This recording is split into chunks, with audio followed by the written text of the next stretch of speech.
Una sa lahat, sa pulsa video, ang banggaan ng dalawang rider sa Carcar City, Cebu. Isa sa mga rider halos maputol ang paa.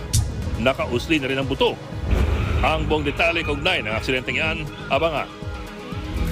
Magandang gabi, Pilipinas. Sa Frontline tonight. Food security emergency sa bigas, dedeklara na raw bago mag-Biyernes. Ilang mamabatas na iinip na. Petisyon para ideklarang unconstitutional ang 2025 national budget inihain sa Korte Suprema.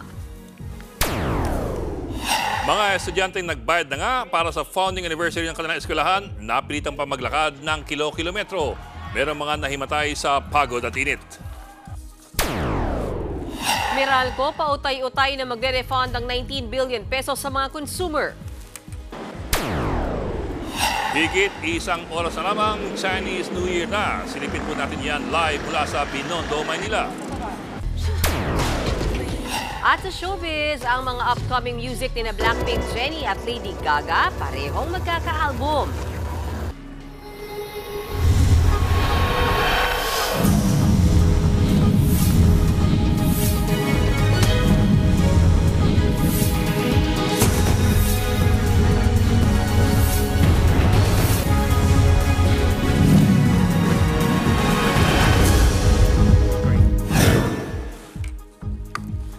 Dalawang araw mula ngayon, target po ng DTI na ilabas ang formal na rekomendasyon na magdedeklara ng food security emergency sa bansa. Layunin nitong payagan ng National Food Authority na makapagbenta ng mas murang bigas sa merkado para hilahin ang presyuhin pababa. Nasa frontline ng balitang yan si Marian Enriquez. Ilang linggo na mula nang mag-umpisa ang pagdinig ng House Quintacom kaugnay ng investigasyon nila sa mataas na presyo ng bigas at iba pang agricultural products. Pero wala pa ring idinedeklarang food security emergency na layong mapababa ang presyo ng bigas. Ikinadismaya yan ng ilang mambabatas. Guys naman, nakailang hearing na tayo. Nakalimang hearing na tayo.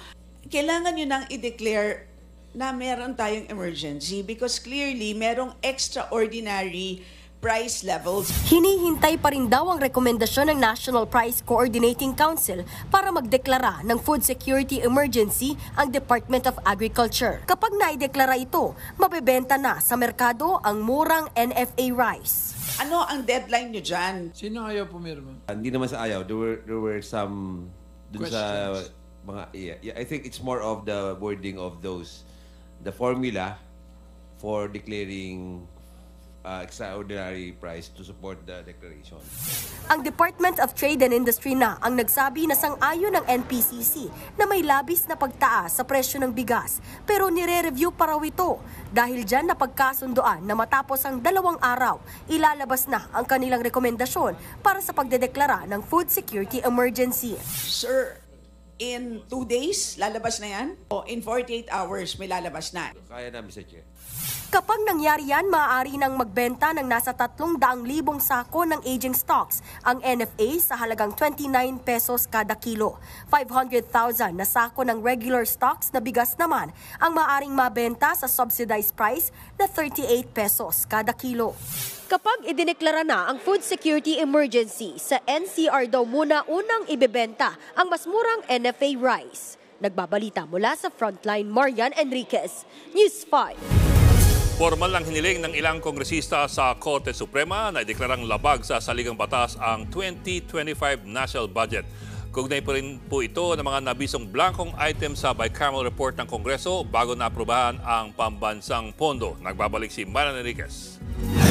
Naghain ng petisyon ng kampo ni Davao City 3rd District Representative Isidro Ungab at Attorney Vic Rodriguez sa Korte Suprema para questionin ang 2025 General Appropriations Act o ang ipinasang 6.326 trillion national budget.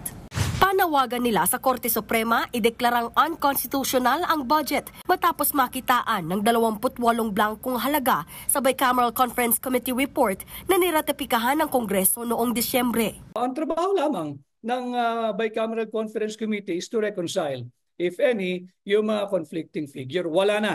Hindi sila pwedeng magdagdag, hindi sila pwedeng magbawas, hindi sila pwedeng makialam. Kahapon, iginiit ni Acting House Appropriations Committee Chairperson Stella Kimbo na sa ilalim ng Omnibus Motion, otorisado ang Committees on Finance at Appropriations ng Kamara at Senado na mag-correct ng typo, grammatical at printing errors.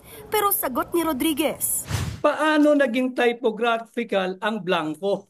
dagdag pa niya, importante ang Bicameral Committee Report dahil ito ang pundasyon o basehan ng Enrolled Bill o General Appropriations Bill. Ang tanong, sino nagpuno ng mga patlang?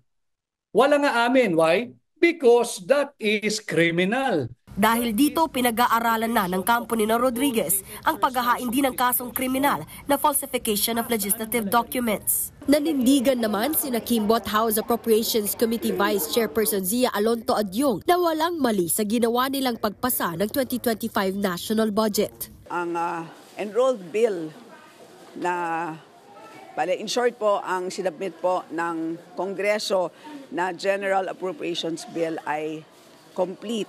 At yun po ang naging basehan po ng 2025 GAA. The Senate and the House have meticulously discussed provisions and line items in the GAA, in the budget. Banat naman ni Deputy Majority Leader Paulo Ortega, halatang namumulitika lang sina Ungab at Rodriguez para siraan ang Administrasyong Marcos. Gusto lang din daw ipawalang bisa ang 2025 budget para maibalik ang mas malaking pondo ng opisina ni Vice President Sara Duterte. Sinubukan din namin kunan ng pahayag si House Speaker Martin Romualdez sa issue. Habang si Senate President Jesus Escudero naman bukas sa inihaing petisyon. Hindi ito dapat ikabahala. Ito'y bahagi ng ating demokrasya. Tumanggi na rin munang maglabas ng pahayag ang palasyo.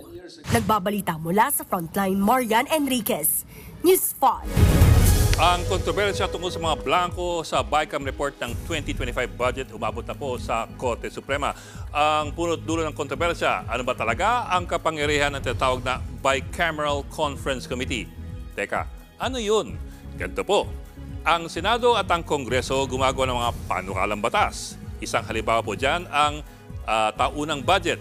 Pero siyempre, madalas may mga pagkakaiba ang mga yan sa detalye, sa mga numero at pati po sa pagkakasulat ng batas. Pero kailangan kasi isang version lamang po ang pipirmahan ng Pangulo. So, paano yun? Diyan papasok ang tawag na BICAM, ang Bicameral Conference Committee. Isa po itong joint committee na kinabibilangan ng 8 senador at 16 na congressman na siya pong paplansya sa mga pagkakaiba ng dalawang bersyon. Kumbaga, trabaho po nito na i-reconcile o kaya pag-isahin yung mga nagkakaibang detalye o wika sa bersyon ng Senado at ng Kongreso. Sa teorya, ang bersyon na gagawin ng BICAM ay ang final version na aprubahan ng Senado at Kongreso para po pirmahan ng Pangulo. Pero ang totoo po niyan, kung merong Senado at merong mababang kapulungan, ang BICAM ang parang nagiging pangatlong Kongreso na minsan may sariling pag-iisip at merong sariling mundo. Bakit po? Nahilig din po kasi ang BICAM na magpasok ng sarili nitong mga insertions na hindi naman pinagtatalunan ng dalawang chamber. Isang malaking halimbawa po riyan ang ating national budget ng 2025.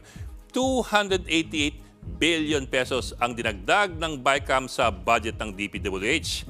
Wala po yan sa original na mga bersyon ng Kongreso o ng Senado, kaya hindi po siya pwedeng tawaging reconciliation. Samantalang bilyon-bilyon ang tinanggal sa mga budget ng DepEd, DOH, DOLE at kung ano-ano pa. Wala rin po yan sa mga bersyon ng Senado o ng Kongreso. Dinagdagan din ang mga budget ng Kongreso, Senado at ng Malacanang.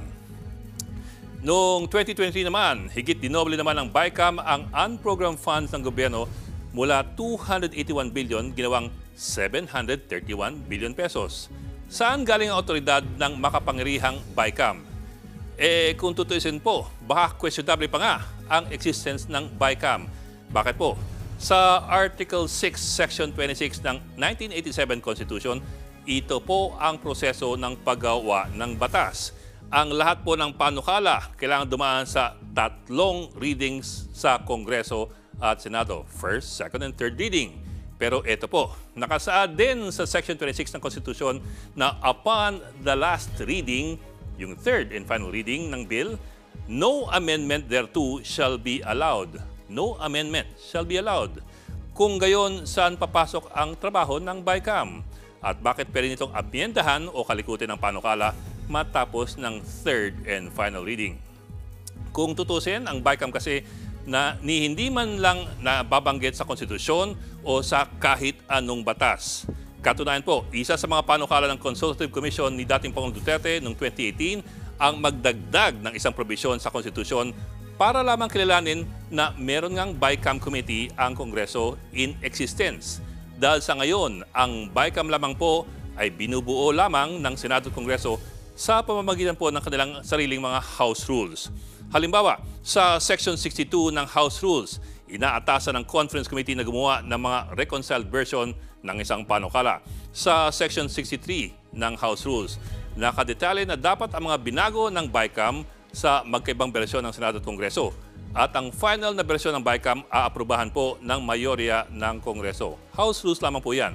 Sa Senate website naman, sinasabi na ang Conference Committee ay merong malawak na flexibility or wide latitude sa pagbabalangkas ng pinal na bersyon.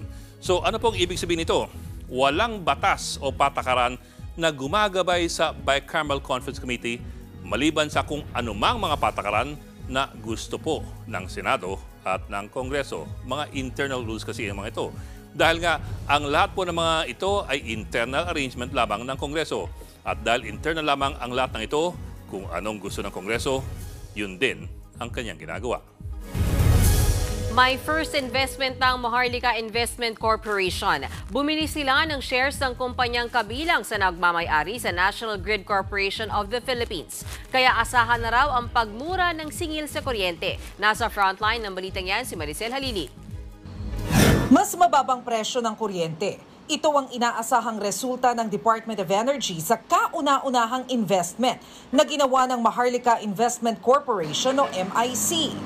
Binili kasi ng MIC ang 20% shares ng Synergy Grid and Development Philippines Incorporated o SGP na nagmamay-ari ng 40% shares ng National Grid Corporation of the Philippines o NGCP. Dahil dito, makakakuha ng 2 board seat ang MIC sa NGCP kaya mas matututukan nila ang transmission ng kuryente. Because once you've got that transmission grid infrastructure being rolled out, then successfully, then you would have more power players that can in fact get onto the grid and provide supply to the grid. And obviously, just like in any commodity, as you've got more supply coming in, the price of power will at some point in time come down. Yun nga lang, hindi pa masabi ng DOE kung kailan mararamdaman ang pagbaba ng presyo ng kuryente. Pero bakit nga ba shares ng SGP ang binili ng MIC imbes na shares ng State Grid Corporation of China? Na-question pa man din ito sa pagdinig sa Senado at Kamara dahil sa pinangangambahang impluwensya ng China. 40% kasi ang shares ng SGCC sa NGCP. Ganito rin ang sentimiento ni Senador JV Ejercito. Sana raw ay yung shares na lang ng SGCC ang binili ng gobyerno dahil sa issue ng national security. Sabi naman ng MIC, bukas sila sa pagbili ng stakes ng SGCC. If it becomes available, I think so, yes.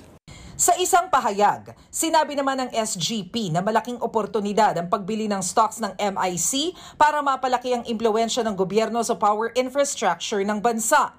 Naniniwala din itong mas matitiyak na at maaasahan ang murang supply ng kuryente.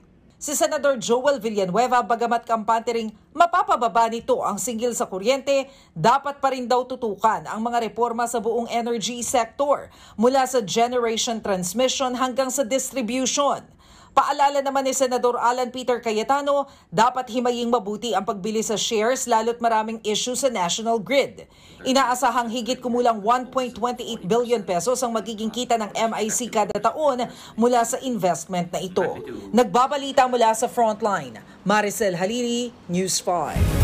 Guilty ang hatol ng Sandigan Bayan kay Marian Maslog, ang babaeng sangkot sa 1998 textbook scam at nabistong gumamit ng ibang katauhan. Iniimbestigahan din ang pansamantala niyang paglaya dahil sa isang peking release order. Nasa frontline ng balitang yan si Elaine Fulgencio.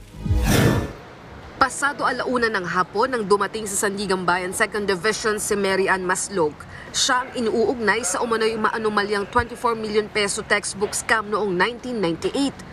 Guilty beyond reasonable doubt ang hatol kay Maslog sa kasong graft. Ang parusa, 6 hanggang 10 taong pagkakakulong at habang buhay na hindi pwedeng humawak ng anumang posisyon sa gobyerno. Naaresto ng NBI si Maslog noong September 2024 matapos makatanggap ng impormasyon na gumagamit siya ng ibang pangalan sa katauhan ng isang Jessica Francisco.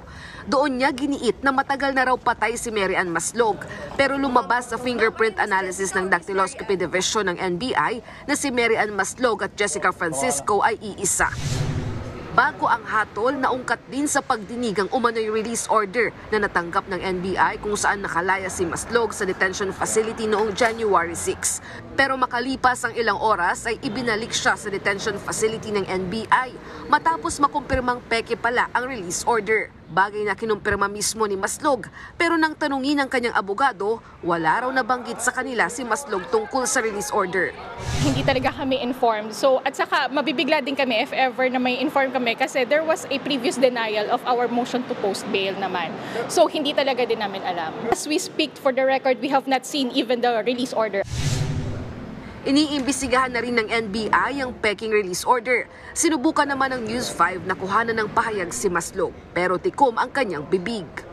Ma'am, anong next na hakbang natin, ma'am?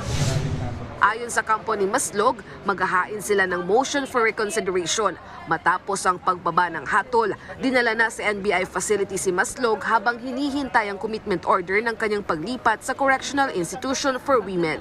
Nagbabalita mula sa Frontline, Elaine Fulgencio, News 5. Ngayong era ng mga social media influencers, pinasasama na rin sila sa mga kailangang ideklara ng mga kandidato para sa Bilang Pilipino 2025. Kasama sa kailangang isa publiko ay kung magkano ang binayad sa mga influencer para sila ay i-endorso. Nasa Frontline na balitang yan, Mon Gualvez.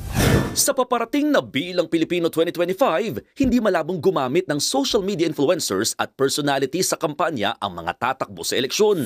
Kaya ang COMELEC gustong ipasama ang talent fees ng endorsers ng mga kandidato sa kanilang Statement of Contributions and Expenditures o SOSE.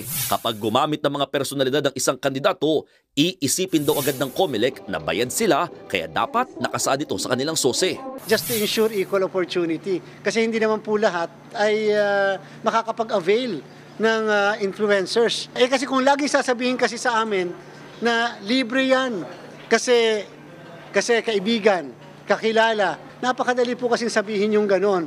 Dahil dito, gusto ring malaman ng COMELEC ang nagiging kontrata o usapan sa pagitan ng mga influencer at kandidato. Paglilinaw ng COMELEC, hindi naman bawal ang pag-endorso o pangangampanya ng influencer sa kandidato. Pero dahil sa binabalak na regulation, sa kauna-unahang pagkakataon, nakatakdang isa publiko sa COMELEC website ang SOSE ng lahat ng mga tumatakbo.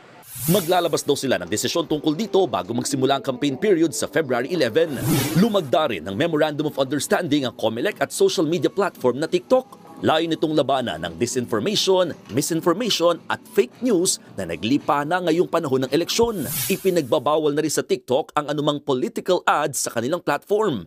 Pero paglilinaw nila, we don't ban political expression on the platform. People are free to express themselves politically on TikTok. But we don't allow politicians, governments, and political parties to make money on the platform. Ang COMELEC naman, pinaplano ring maghigpit sa mga naglalabasang survey. Tila naaabuso raw kasi ito ng ilang politiko o kandidatong nagpapasurvey. Hindi rin daw nasusunod ang utos ng Korte Suprema na kailangang ilabas ang nagpakomisyon dito, pati kung paano at saan isinagawa ang survey. Nagbabalita mula sa Frontline, Mon Gualvez, News 5.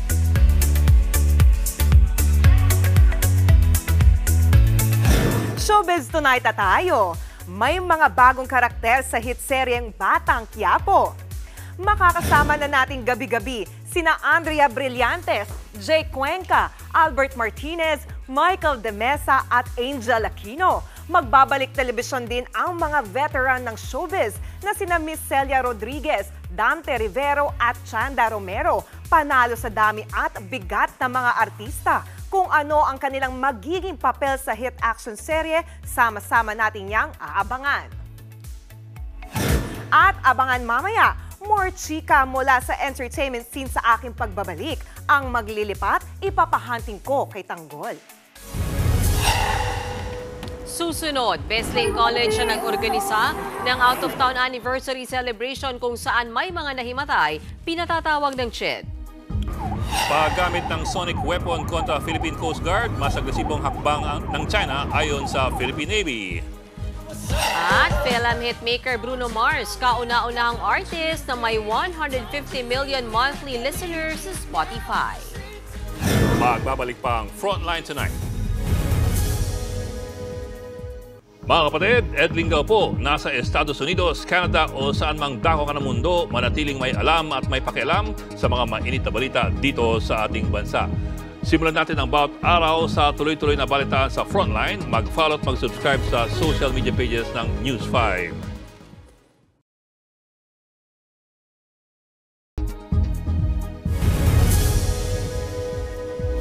Kuha yan ng dashcam sa Star Tollway southbound sa Malvar, Batangas. Makita ang pag-usok at pagtaob ng isang pampasayrong jeep. Humambalang yan sa gitna ng expressway. Pumutok daw ang gulong ng jeep kaya nadisgrasya. 18 ang sugatan. Pinasususpindi ni Senador Sherwin Gatchalian ang Comprehensive Sexuality Education ng DepEd dahil sa umano'y kalituhan. Pero gate ng DepEd, akma sa sensitibong kultura ng mga Pinoy ang nakalagay dito. Nasa frontline ng balitang yan si Ria Fernandez. Aminado ang Department of Education o DepEd na ginamit nilang gabay ang dokumento ng United Nations Educational, Scientific and Cultural Organization o UNESCO para sa Department Order 31 na nagtatag ng Comprehensive Sexuality Education o CSE. Umani yan ang kritisismo pati ang iba pang international guidelines na pinagbasehan din sa isinusulong na Anti-Teenage Pregnancy Bill ni Senator Risa Ontiveros. Pero ayon sa DepEd, akma sa edad at sensitibo sa kulturang Pilipino ang CSE. Tiniyak nila yan sa pagdinig kanina ng Senate Basic Education at Youth Committees. There's nowhere in our curriculum that teaches these things to learners between 0 to 4. Hindi po siya meant to supplant or override the parental authority of the parents over their children. 2018 pa inilabas ang guidelines para sa pagpapatupad ng CSE at kalahati ng bilang ng mga guro sa bansa o nasa 400,000 public school teachers na ang sumailalim sa training para rito. Libo-libong magulang na rin daw ang na-orient. Sa kabila nito, gustong ipasuspinde ni Senator Sherwin Gatchalian ang pagpapatupad ng CSE. Nagiging ugat daw kasi ito ng kalituhan, lalo kung ibabatay sa reproductive health law. Reproductive health education should be only taught to adolescent children because that was the policy agreed upon during that time. But in DO 31, naging ano siya naging iba siya naiba siya sa RH law. It was expanded all the way to kindergarten. Bukas naman daw si Education Secretary Sonny Angara na repasuhin ng CSE. Katunayan, sinisimulan na raw nila ito. Pero hindi raw ito pwedeng tuluyang tanggalin dahil mandato ito ng batas. Pero kung si Health Assistant Secretary Albert Domingo ang tatanungin, panahon na para ibaba sa mas murang edad ang pagtuturo ng sex ed gaya ng 8 o 9. Yan ay sa harap ng patuloy na paglobo ng childhood pregnancy sa mga edad 10 hanggang 14. Maiuugnay rin daw ito sa mataas na kaso ng HIV/AIDS. Edad 16 daw unang nakikipagtalik ang ilan at 17 years old na natutunan ng tungkol sa contraceptives. Hindi ko natin sinasabi na yun ang posisyon ng DOH, pero the data is just telling us 10 to 14 yung pumapanik yung childhood pregnancy. Ipagpapatuloy pa ng Senado ang pagtalakay sa issue sa mga susunod pang pagdinig. Nagbabalita mula sa Frontline, Ria Fernandez, News 5. Iimbes na makapagsaya, napahamak pa mga estudyante ng isang eskwelahan na nagdaos po ng out-of-town celebration ng kanilang anniversary. Napalakad ng kilometro mga estudyante kakahanap ng kanilang bus. Ang ilan sa kanila hinimatay. Nasa frontline ng balitang yan, JC Cosico. Nahimatay matapos mapalaban sa kilo-kilometrong lakaran ng mga estudyante ng Betslink College of the Philippines sa Hermosa, Bataan noong linggo. Ang ilan sa kanila pinapaypayan at inaalalayan ng kanilang mga kaklase. Galing silang Metro Manila at dumalo sa founding anniversary na kanilang paaralan sa isang resort sa Bataan. Kwento ng ilang estudyante, hindi na nakapasok ang mga sinakyan nilang bus sa venue dahil sa dami ng dumalo. Kaya sa kalsada na lang pumarada. Mga pagod. Diyos ko, Lord. Pahirapan tuloy sa paghahanap sa bus. Umabot na po kami ng 3 kilometers. Hindi pa rin po talaga namin nakahanap. Sobra yung init, yung pagod. Wala silang magawa, lalo't required umano silang umattend at nagbayad pa sila ng 900 pesos at 1,050 pesos depende sa kurso. Sabihin nila na, kung hindi ka sumama, wala kang grade sa ganito. Kung hindi ka sumama, wala kang project. Kaya ang ilang magulang dismayado. Nagbayad kami ng ganyan, 900. Tapos pagdating doon, ganun pala ang dinatnan nila. Ang Commission on Higher Education o CHED pinagpapaliwanag ang Bestlink. Wala raw isinumiting requirements sa kanilang regional office ang paaralan para sa off-campus activity. Titingnan din ng CHED ang umano'y pagre-require sa mga estudyanteng dumalo sa aktibidad na sinasabing binayaran pa nila. Kung particular siya, then it should be part talaga ng fees na. Standard fees sa isang estudyante. Dapat alam na nila beforehand pa yan. Kung mapatunayang may paglabag ang paaralan, pwede silang utusang i-refund ang kinolekta o kaya'y masuspende sa pagsasagawa ng off-campus activity. Sinubukan naming kunin ang panig ng Bestlink. Pero ayon sa gwaradyang nakausap namin, walang pasok ang mga estudyante at staff ngayong araw. Nagbabalita mula sa Frontline, JC Cosico, News 5. Pinatunayan lang daw ng China ang pagiging mas agresibo nila dahil sa paggamit ng Beijing ng nakabibinging aparato para itaboy ang BRP Cabra sa West Philippine Sea. Nalalagay din daw sa panganib ang mga kababayan nating nagpapatrol sa ating karagatan. Nasa Frontline ng balitang yan si Brian Castillo. Palala na raw ng palala ang panghaharas ng China sa West Philippine Sea. Ito ang sinabi ng Philippine Navy sa paggamit ng China Coast Guard ng Long Range Acoustic Device o LRAD sa mga tauhan ng BRP Cabra. Halata naman daw na mapangudyok at mapanghamon ang ginawang ito ng Beijing. It only highlights the illegal presence, their coercive and now more aggressive actions, and their deceptive messaging by saying that Baho de Masinloc is part of their territory. Ang LRAD ay isang uri ng nakabibinging aparato. Ganito ang tunog nito. Ginamit ito ng Vessel 3103 ng China para itaboy ang BRP Cabra. Ayon kay PCG Coast Guard spokesperson for the West Philippine Sea, Commodore J. Tariela, nasabi raw ng mga tauhan ng BRP Cabra na masakit ito sa tainga. Posible raw itong magdulot ng pagkabingi. Matatanda ang ginantihan naman ito ng PCG ng Radio Challenge para paalisin ng China. You are advised that you are currently sailing within the Philippine Exclusive Economic Zone. You do not possess any legal authority to patrol within the Philippine Exclusive Economic Zone. Sa kabila nito, itinanggi kahapon ng Chinese Embassy sa Maynila na gumamit ng China Coast Guard ng LRAD. Wala raw ganitong klase ng kagamitan ang Vessel 3103. Yan ay kahit pa rinig na rinig sa video ng PCG ang wangwang na galing daw sa naturang device. Sabi naman ni Senador Jinggoy Estrada, hindi katanggap-tanggap ang pananakot at harassment umano ng China na pang-aabuso sa karapatan ng mga Pilipino. Nilalagay din daw nito sa panganib ang mga nagbabantay sa ating karagatan. Nagbabalita mula sa Frontline, Brian Castillo, News 5. Pasado na sa Senado ang panukalang batas para gawing Pilipino ang isang Chinese na iniuugnay ni Senator Risa Ontiveros sa Pogo. 19 na senador ang bumoto, pabor sa panukala para maging naturalized citizen ng Pilipinas si Lee Duan Wang. Tanging si Ontiveros lamang ang kumontra dito. Ang gate ng senadora, maraming red flag si Wang, gaya ng pagiging junket operator sa casino at koneksyon daw niya kay Duaren Wu na siyang big boss ng raid noon sa Napogo sa Pampanga. May koneksyon din daw si Wang sa Communist Party ng China. Paglilino ng senadora, bagamat wala namang ginawang krimen si Wang, sapat na raw ang mga red flag na ito para hindi siya pagkalooban ng Filipino citizenship.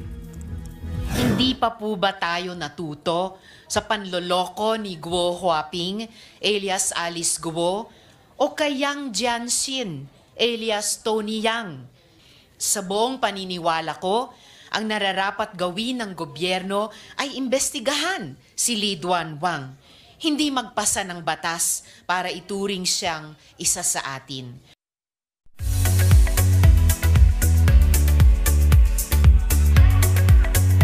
Attention K-drama fans! Nakakaintriga sa twist ang trending pasilip ng comeback drama ni Korean superstar Lee Jae-hoon na The Art of Negotiation.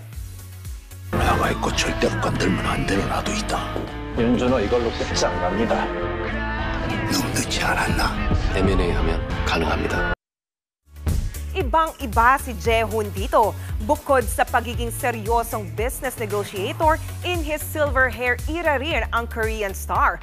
Bukod sa real-life challenges ng negotiations, marami ring bakbakan sa serye. Showing na yan sa March 8. Napanood na natin si Jae-hoon sa K-drama na Taxi Driver na kakatapos lang ipalabas at dito sa TV5.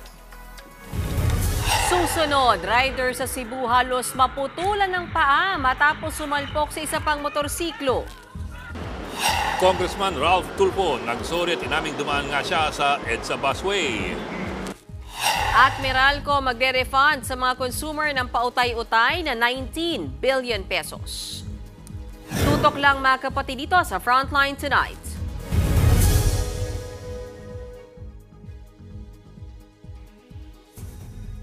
Mga kapatid, Mean Los Baños po. Nasa Europa o saan mang dako ka ng mundo, manatiling may alam at may pakialam sa mga maiinit na balita dito sa ating bansa. Simulan natin ang bawat araw sa tuloy-tuloy na balitaan sa Frontline. Mag-follow at mag-subscribe sa social media pages ng News 5.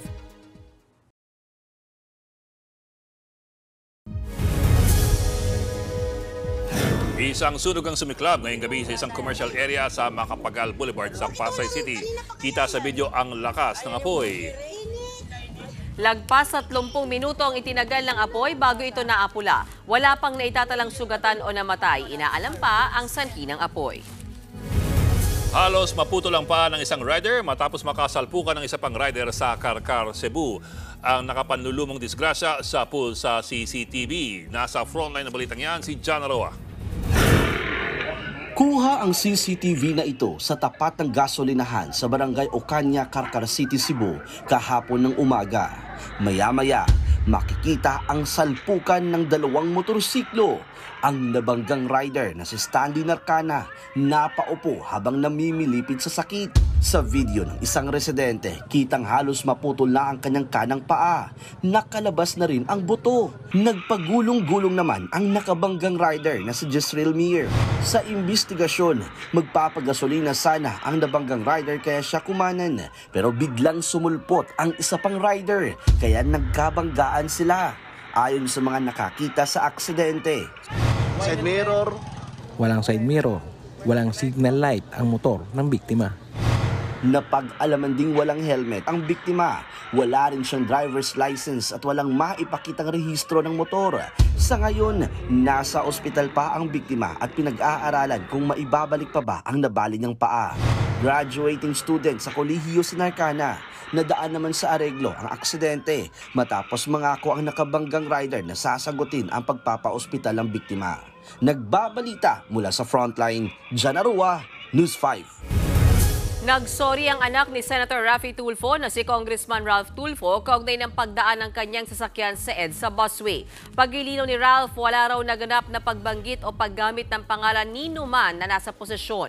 Wala rin daw nangyaring anumang pang-aabuso sa otoridad para makalusot o mapawalang sala sa insidente. Tinanggap daw nila ang ticket at ang kanilang pagkakamali ng walang pag-aalinlangan. Nabayaran na rin daw ang kaukulang multa at sasailalim din daw sa kinakailangang seminar para higit na maunawaan at maipaalala ang batas trapiko. Dagdag pa ni Congressman Ralph Tulfo, nangako siyang gagawin ang lahat ng hakbang para hindi na maulit ang pagkakamali. Bago yan, nauna nang inamin ni Senator Raffy Tulfo ang pagkakamali ng anak. Wala raw siyang nakikitang problema sa nangyari dahil hindi naman daw tumakas si Ralph. Sa pagkakaalam din daw ng senador, ang driver ni Congressman Tulfo ang nagdesisyong dumaan sa busway. Pinagsabihan din daw ng senador ang kanyang anak.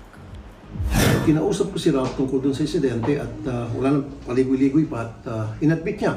At katakot-takot na nag-sorry siya sa akin. Sabi ko, wag mo na ulitin. Magbibigay ng 19 billion pesos na refund ng Meralco sa mga consumer. Saklaw po ng refund ng mga recovery mula July 2022 hanggang December 2024. Plano raw ng Meralco na ibigay ang refund sa loob ng 36 na araw at 36 na buwan. Katumbas ito ng 19 na sentimo kada kilowatt-hour. Ipaubaya raw ng Meralco sa Energy Regulatory Commission kung tatanggapin ang kanilang proposal. Naunang inutusan ng ERC ang Meralco na magbigay ng refund noong Disyembre. Si Meralco Chairman Manny V. Pangilinan ay chairman din po ng TV5.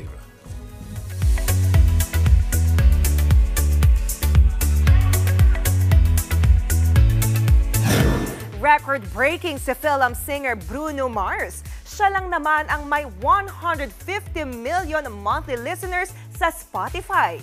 Ayon sa Spotify, si Bruno Mars ang first artist na nakasungkit ng record. Kamakailan lang nang makipag-collab ang Grammy singer kay Rosé para sa kantang Apa 2. Billboard hit din ang collab niya kay Lady Gaga sa kantang Die With A Smile. Timing ang Spotify record sa new release ni Bruno na Fat, Juicy and Wet, nakakollab si Sexy Red. Abangan, fireworks display at drone show sa Jones Bridge. Inabangan sa salubong ng Chinese New Year. At Lady Gaga maglalabas ng bagong album ngayong taon.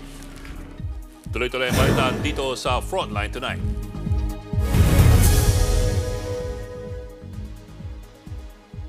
Mga kapatid, Ed Lingao po, nasa Estados Unidos, Canada o saan mang dako ka ng mundo, manatiling may alam at may pakialam sa mga mainit na balita dito sa ating bansa. Simulan natin ang bawat araw sa tuloy-tuloy na balita sa Frontline. Mag-follow at mag-subscribe sa social media pages ng News 5.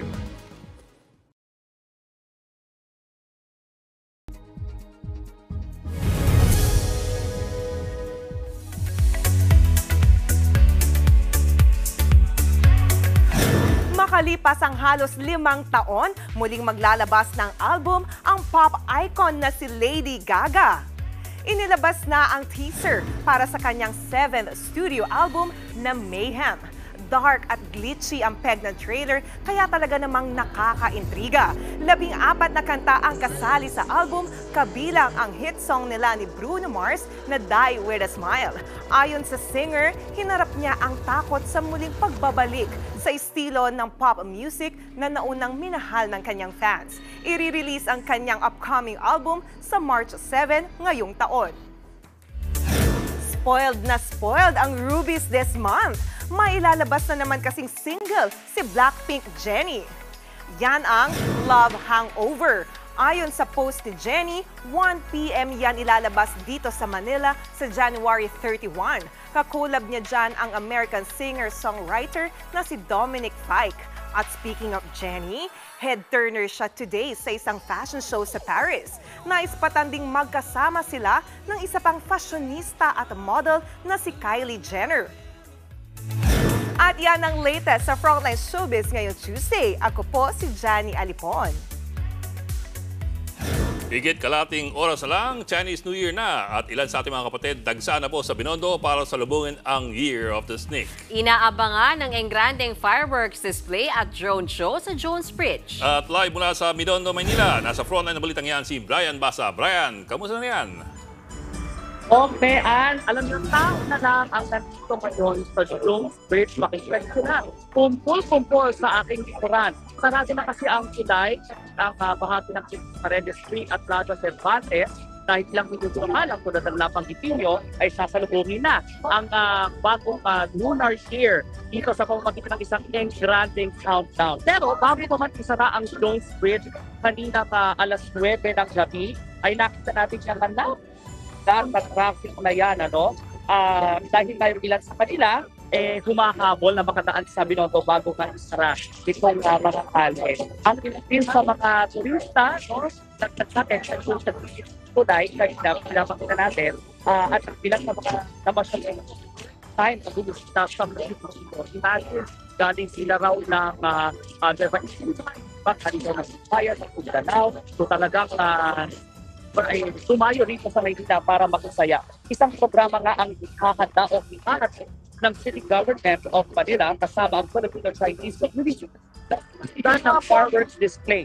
May mga nakabantay na malapit sa Sinay at sa paligid ng Binondo para bantayan ang aktibidad.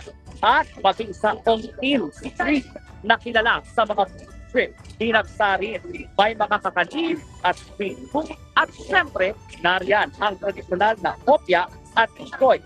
Hile-hilera rin ang nagtitinda ng mga pampaswerte. Maraming pwede pagpilian mula pulsera hanggang dekorasyon sa bahay. Pagkamat ang selebrasyon dito sa Binondo, at the snake talaga ampeg sa mga kalsada. Palaakas kasi ang haba ng ina ng mga taong gustong magsaya. Hindi mawawala ang snake at drag dances, pero alam nyo, ang mas nakakaaliw, yung mga batang naghanda na kailang miniature version ng mga sayaw dahil nga nag-improvise pa sila ng karton at ng tela para maitawid yung sayaw. Kaya nakikita natin yan. Di ba nakakaaliw yung mga bata?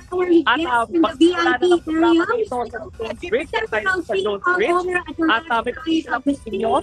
Ito, pagka natin kay Bukat Mayan, ang last week sa last ito, pa natin natural ang tamis, hindi siya nakakaumay. Kasi nabanggit sa atin to ng newsroom last year. So, kayon ko lang sa natin imahan. So, para sa mga magdamag nandito sa Binondo at nauuhaw na siguro, ito ang pamatit-uhaw para sa inyo ngayong Chinese New Year. Kaya, mula po sa akin ang aking team at sana tama pronunciation ko, Hongsi, Patsai, Sinyan, Kuaila. Balik sa inyo. Okay, maraming salamat, Brian Basa. May napansin si Mian Los Baños sa sinabi ni Brian na tikman nga natin to. Nakalati na niya nauhaw si Brian. Napasobra siya ng tikim. Sinisigurado niya rin naman. Nainggit lang siguro. Ay, Johnny, alam mo nga pala, yung kay Bruno Mars na, na kanta Die With A Smile, may OPM version na ginagawa daw yan eh. Ano? Ang title niya, mamatay ka sa sarap. Kongi Bachay! Happy Chinese New Year. Sige na, at yan po, Corrente Siguro, pag-iwas na ng headlines. Chinese New Year na, di pa rin nagbabago. Balitaan at diskusyon para sa paghubog ng matalinong opinyon. Kami yung kasangga sa balita. Ako po si Mian Los Baños. Ako lang po si Ed Lingao. Magandang gabi.